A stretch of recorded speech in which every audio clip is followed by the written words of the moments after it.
Hello and welcome to Simply inTAXicating. Agriculture, like the previous governments, is one of the key priority areas for the Modi government. With a difference, and the difference lies in the Prime Minister's commitment to double farm income by 2022. Although it has not been articulated whether the government means real income or nominal income or income in terms of any other parameter.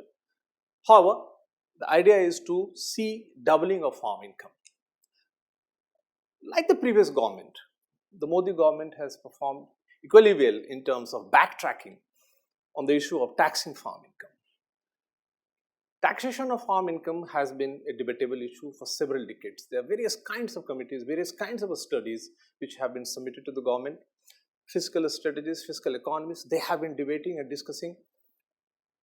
India's tax base has been one of the key areas of concern for the CBDT, for the CBEC, for the states as well. So how to widen the tax base? And that is where the farm income comes into picture. So there are basically two issues which we are going to discuss today and get some wonderful insight from four domain experts. We have Mr. Siraj Hussain, former Secretary Agriculture, Government of India. We have Mr. Sanjay Kumar, former CIT and presently Senior Director, Deloitte Haskins. We have Mr. S.S. Khan, former member, Central Board of Direct Taxes, and Smriti Sharma, researcher from NIPFP. She is a consultant there. So let me start with Mr. Hussain. Sir, please give us some insight. The Prime Minister is talking about, the government is Niti Aayog, various kinds of think tanks talking about doubling of the farm income. You have seen from very close quarters the agriculture. Agriculture has been our focus area right from first plan.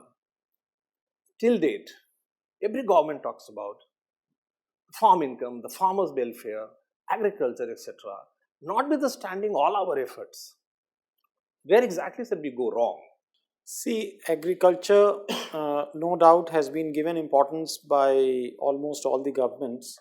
But to be fair to the government, this is the first time that the Prime Minister of the country has been talking about doubling of farms income, which is a very welcome sign. The new government has taken a number of steps in the last 3 years to help the agriculture sector. Some of these are, for example, the issue of soil health card, so that the farmers can reduce the consumption of fertilizers by knowing exactly the health of their soil and therefore the kind of fertilizer which they should be using. The government has also come up with a new project called the E-National Agriculture Market, through which the idea is that the farmers would be able to realize a better price because the process of auction in the mandis would become more transparent. Right. The government also came out with a very good and ambitious crop insurance scheme called the Prime Minister Fasal Bima Yojana, under which the premiums are very low, 2% and 2.5% for Kharif and Rabi.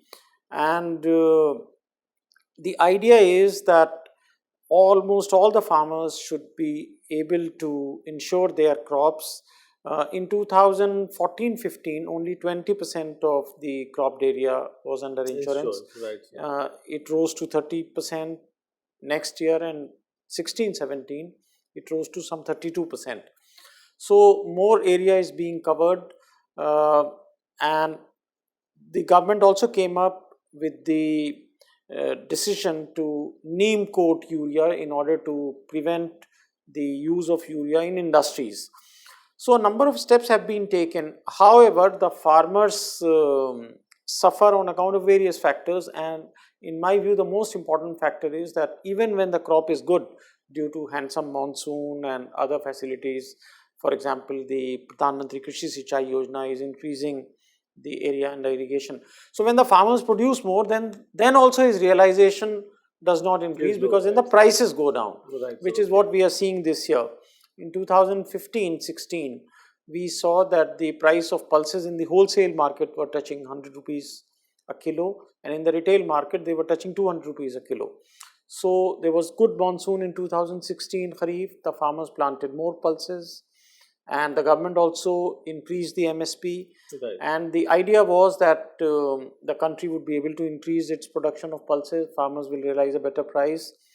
But lo and behold, the prices fell down in many cases in many remote areas, because most of the pulse farmers are rain-fed farmers.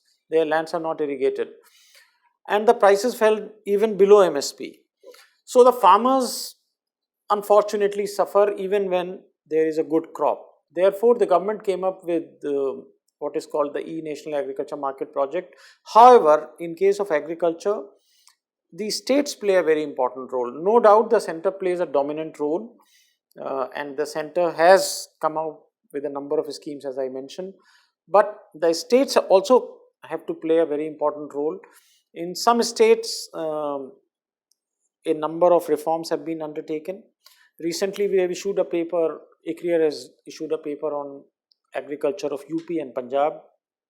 Punjab paper will be out next week.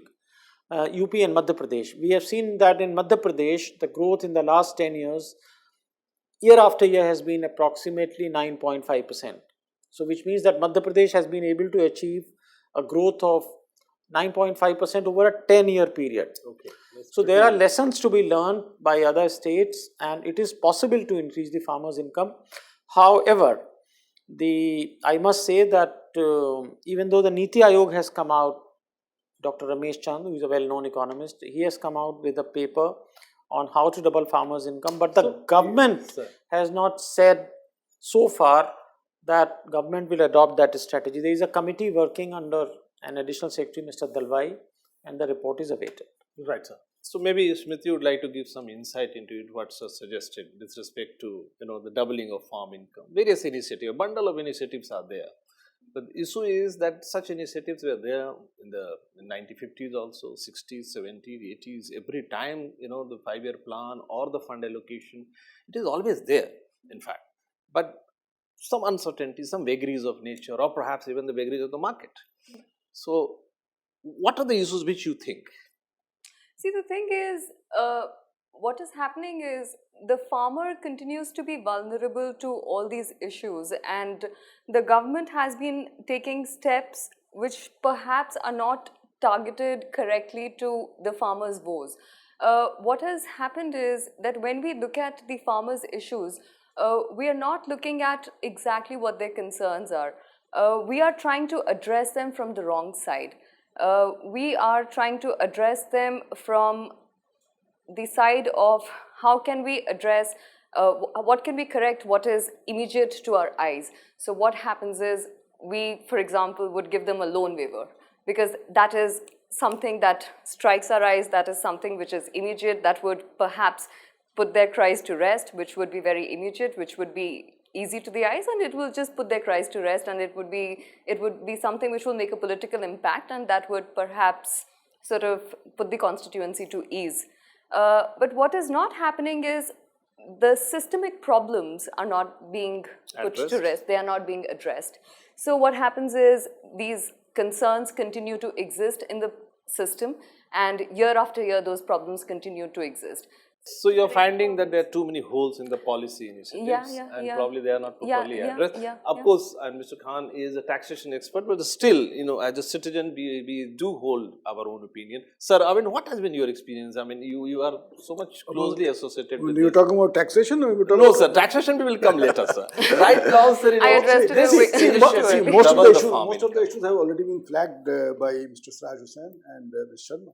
See, another is fragmentation of holdings, which is a very serious issue.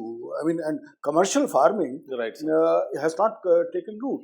So, what you are addressing is marginal farmers who are just at subsistence level. You are just trying to make sure that they are somehow above the subsistence level. That's fine. That's fine. Correct, sir. But then, I mean, when we are talking about tax policy and that, we are not looking at subsistence farmers. We are looking at people who have substantial income. Yes, sir. So, I mean, I have nothing more to add than this issue of addressing fragmentation of holdings, of addressing, or bringing in commercial farming, which can improve productivity and incomes. Productivity and incomes, right. So you have some views on this, the doubling of income, which the government is talking about, Niti Aayog is talking about, and as Mr. Hussain suggested that Mr. Ramesh Chand has come out with some kind of studies.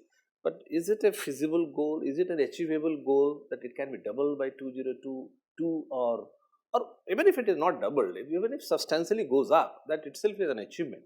No, as everybody has pointed out, that there are policy initiatives, but those policy initiatives how far they will be able to achieve towards that particular goal is a clear issue. According to me, I look at it from, let's say, investment point of view. Is this agriculture a investment destination? And if you look at it, you would find that the gross capital formation in the agriculture sector has not, overall also the country has not seen a rise. In fact, it has been falling for the past few years. Agriculture is one such sector which has really suffered. When was the last public investment done? That was few years ago. And unless that happens, you are going to continue with the traditional or the level 1 of farming and not moving to the next orbit, which would attain that doubling of the farm income. Another issue which is very, very important is that if the public investment happens, then private investment follows. So public investment has to happen.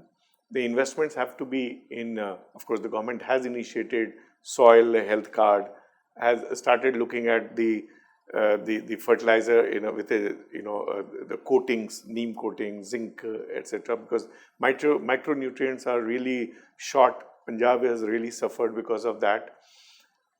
But the 9.65 or 9.5% growth that you saw in Madhya Pradesh, one issue, if you travel across Madhya Pradesh as a state, you will find that it's dotted with the warehouses. Right.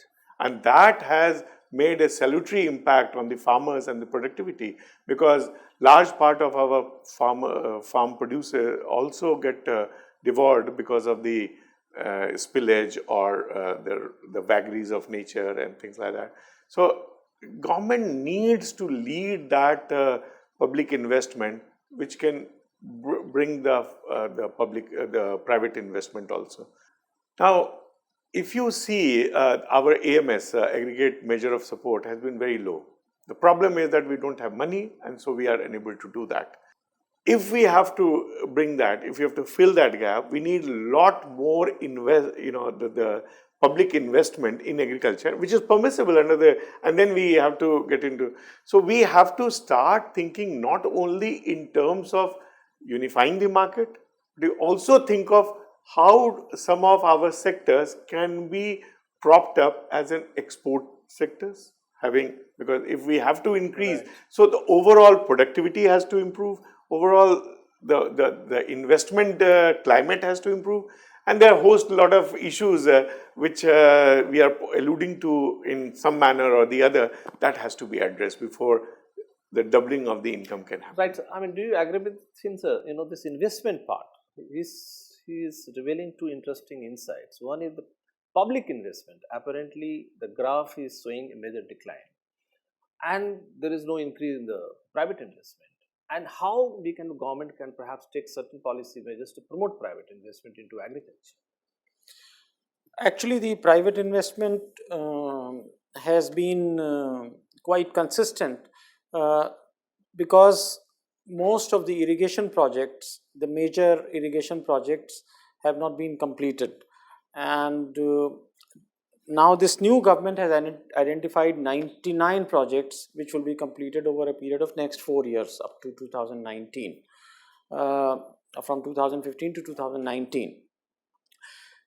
As far as private investment is concerned, a major hindrance is the high rate of interest charged on any long-term loan. Right. Only on short-term loans the government provides interest subvention, right, but not on the long-term loans. So people are hesitant to raise loans at high rate of interest, 12 to 14%, and that too does not come very easily because as we know in case of Punjab, a lot of land is leased by people who actually cultivate, right, but land is not in the name of the person who is actually cultivating. Mm-hmm. So they are not able to raise loans, investment loans. So these problems have to be tackled by amending the lease laws. On that also the Niti Aayog has come out with a model leasing law. Dr. Haq, who was earlier the chairman of CACP, has given a model law. See, the thing is that the center has been giving certain suggestions to the states But for a variety of reasons, the states have taken their own time to implement those suggestions, or they have completely ignored it. We have seen in case of APMC laws. Even in the current government, we find that even BJP ruled states have not implemented the policies of the center. For example, the e-national agriculture market itself. The government of Punjab, which was headed till recently by Akalis and BJP, has not joined the e-national agriculture market. There are any number of other examples. Even in Haryana, we find that the auction which is supposed to take online is not taking place online. So, the idea is, and Dr. Gulati has been writing about it, that agriculture needs a very strong champion. See, in case of GST, your viewers would be interested in that because you are a finance channel. In case of GST, the government has invested very heavily in promoting GST and bringing the states to a common platform. Right. That is how you have the GST Council. Even then, for a trader, under GST regime, for a trader of manufactured goods, he needs a separate license in every state. So imagine the plight of agriculture, where earlier you needed a separate license for every mandi. Now under the e-NAM project, you need one license for one state. But all states have not joined it, nor have they endorsed it. So I must say that agriculture needs a very strong champion. As finance minister has championed GST, we need someone who will champion the cause of agriculture. Okay, wonderful, sir. Smriti, you would like to suggest the government has been focusing consistently on the food processing sector. Recently, we had a great Mela, international Mela in Delhi, where huge number of foreign companies were invited, and all of them promised that they are going to invest in India in food processing sector. But you need to source your input, the raw materials from the agriculture itself. So how do you look at it? The promotion of private investment. Do you think that is attractive enough for corporate India to perhaps set up a separate branch to invest in agriculture, and then through that food processing sector, which has certainly turned out to be a very big sector now? As we understand the agriculture sector, the composition and the way agriculture sector looks, it has changed a lot over the years. So what we understood and what we thought of agriculture sector, or what we perceive of agriculture sector as the dhoti clad farmer, is not what it used to be or what it is. It's not what it is. It has changed a lot. The corporate sector has entered the agricultural sector in a big way. So when we think of agricultural sector, what we might think of agricultural sector as is that, oh, it is still the farms being tilled, it is, there are still old technologies being used in the farms, but that's not how it is. It has increasingly it's increasingly being mechanized. The tractor usage in the farms has increased. Earlier, where per hectare there was just 50 tractors being used, now there are 200 tractors being used per hectare. If there were probably the acreage was so much that acreage has gone up, the composition and the whole feel of the agricultural sector has changed. The number of corporates have increased. I don't know what the private-public breakup is, but your Rallis India has entered the sector, your Monsanto has entered the sector, your ITC is in this sector. So it's not like, corporate sector does not exist in the agricultural sector. So when we think of agriculture, we should not think of agriculture as this old-fashioned agriculture as we perceived it to be. The corporate sector does exist, and it is pretty mechanized. There are new things happening in it. There is nursery plantation happening in your agriculture. There is tissue culture happening in your agriculture. There is, there are seeds happening in your agriculture. Yes. And those have gotten into your sector, which you were perhaps earlier not counting or thinking of as agriculture. So those considerations have to be kept in mind when we think of agriculture. So on this note, let me thank all my guests and wrap up episode 1 on the farm income. Actually, all the speakers are almost having unanimity in one point, that the corporate sector is certainly present in the agriculture sector, But much thicker provisions is required to give an impetus, to give a kind of enhancement to the agricultural income for the farmers. What is equally relevant is that the public investment has to go up. Only when the public investment goes up, the private investment follows. Perhaps a more comprehensive policy package will help here. The states, because agriculture being is a state subject, states need to do more. They need to come up with some kind of package to give an impetus which will help the farmers increase their agriculture income, farm income. So the goal which Mr. Modi has set for his own government is certainly an achievable goal, provided a comprehensive, coordinated efforts are made by different tiers of the government, the central government, the state government, and various other agencies, including the local government, to help the farmers' agricultural sector increase its productivity and correspondingly increase its farm income. In the next episode, we will touch upon the most sensitive and debatable issue of taxing farm income. Let me once again thank my guest and thanking you all for watching TIOL Tube.